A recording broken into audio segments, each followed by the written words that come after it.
室内も塗る準備ができました。ここは居住スペースで養生をあった方がいいかな。そして後ろもここから塗りたいのでスポンポン、上は全部蓋をしました。意外に時間がかかったな。届いてます。貼ります。もう貼るのはいいか、動画は。じゃあちゃっと貼りたいと思います。さあ、あっという間にできました。それでは塗りたいと思います。エンジンルーム養生セット。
さあ、中も完成しました。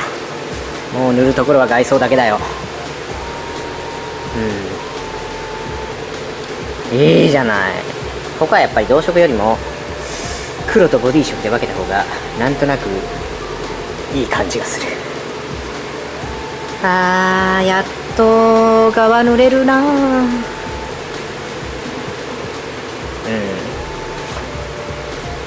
まあ外装のようにはいきませんが、中もいい感じかな。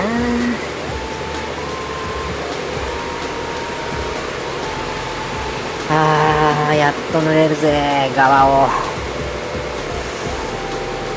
を削りたいけど、まだ削るにはちょっと微妙やしな。何も当たられんなったな、こら。まああっちの方をぼちぼち片付けるか。中華片付けるも何もねえや。これもう取れるんや。脱回転くんしていいんや。もう回さんでいいもんな。取るか。足付けするのに回せた方がいいけど、まあ特に関係ねえか。どうせ回して塗るわけじゃねえしな。取ろ。邪魔くさいけん取ろ。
さあ久しぶりに地上に着地いたしました。